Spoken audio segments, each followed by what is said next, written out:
One of the most popular Jedi to have ever earned the title of Grey, Jolee Bindo is a perfect representation for how the Jedi Order contributed to the creation of those who would ultimately come to walk the line between the light and dark.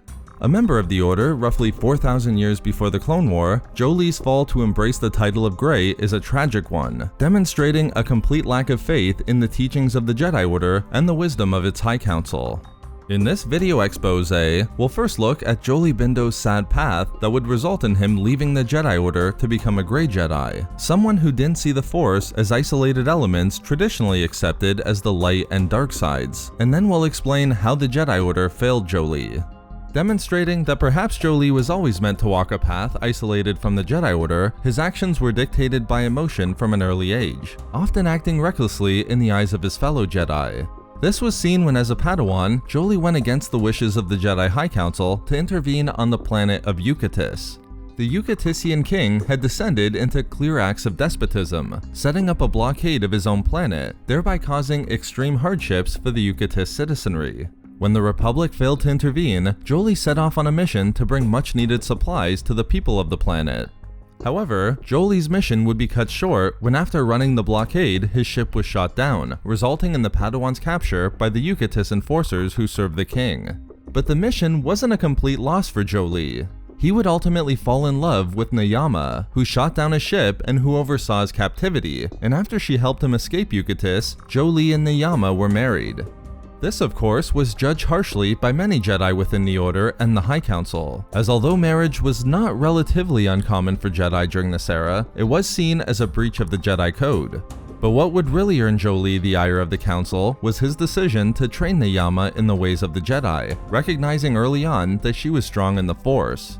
Despite the fact that Jolee was still only a Padawan himself and Nayama was older than the typical initiate, Jolee enthusiastically began her training.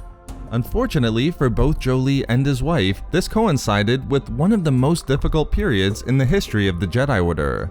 A powerful Jedi named Exar Kun had fallen to the dark side, determined to restore the Golden Age of the Sith, which had been destroyed a millennium before him.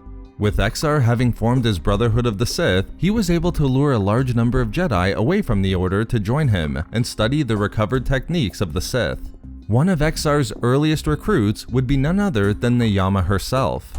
After Exar gave the order for his followers to murder their Jedi Masters, Nayama would first attempt to get Jolee to join her and her dark path. When Jolee refused to join in Exar's war of conquest and pleading with Nayama to reconsider her path with the dark side, she instead ignited her lightsaber as her frustration and failure pushed her to strike Jolee down.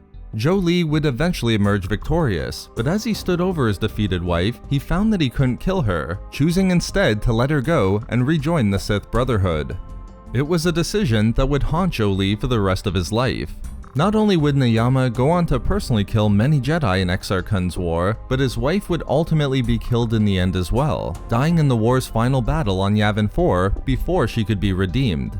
After the war, when the Jedi and Republic emerged victorious, Jolee was put on trial by the Jedi and forced to go before the High Council due to his training of Nayama and for allowing her to live, speaking to his own potential culpability in the war. But surprisingly, not only was Jolee absolved of any responsibility in his wife's actions, he was granted the rank of Jedi Knight, as the High Council merely offered its wisdom in the form of a hollow platitude that Jolee learned his lesson the hard way. It was at this point that Jolee completely lost faith in the Jedi Order and its High Council. It wasn't merely that he believed he should be punished for what he did, but in the eyes of Jolee, the Order had completely failed him.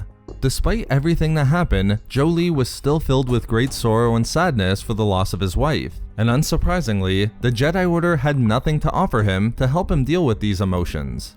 At this, Jolee rejected the promotion to knighthood and his life as a Jedi, instead choosing to become a smuggler, which would ultimately result in a 20-year exile on the planet of Kashyyyk. Although Jolee's actions were certainly his responsibility and separate from the High Council in many ways, the conclusion he made that the Jedi Order failed him isn't surprising. The trial of Jolee is extremely telling. As he was still overcome with sadness and love for Nayama, Jolee was expected to further commit himself to the Jedi Code as a Knight of the Order. Thus, the High Council was again promoting the idea that Jolee was simply to deny and control his emotions. This was impossible for Jolee, and recognizing this, he lost complete faith in the High Council, able to reject and look past the simplistic teachings of the Order and its sole veneration of the light. A description of the Jedi Order's failing in this regard is best described by Revan, who, like Jolee, would marry and accept the emotions he felt. Revan found that it was the High Council's attempt to deny and control emotion that left Jedi like Jolee completely lost and isolated. For Revan, such actions were a fool's game, and he believed the Order should be more accepting and promote the use of emotions to strengthen a Jedi's connection to the Force, thereby preventing the rise of unprepared and vulnerable Jedi who never learned how to face them. This is exactly how the Jedi High Council was complicit in the fall of Jolee Bindo and worked to push him down a path as a Grey Jedi. The Council reduced his experiences merely to a lesson learned the hard way, actions and emotions that should have been denied from the start and which needed to be controlled in the future. For Jolee, he saw them as something much different, and he wasn't prepared to continue the Order's fool's game. Therefore, Jolee chose the path of Grey, understanding that the Jedi Order failed him. So there we have it, the story of Jolee Bindo's path to becoming a Grey Jedi. Thank you very much to all of the Patreon members of Star Wars Reading Club, as your support is so greatly appreciated. If you'd like to support us on Patreon, you can find a link to it in the description below, along with all of our social media links and a link to our Star Wars gaming channel. We love making these videos, so why not subscribe for more fun Star Wars theories and discussions. Also, if you enjoyed the video, think about giving a like or leaving a comment. If not for me... For the Sith Brotherhood.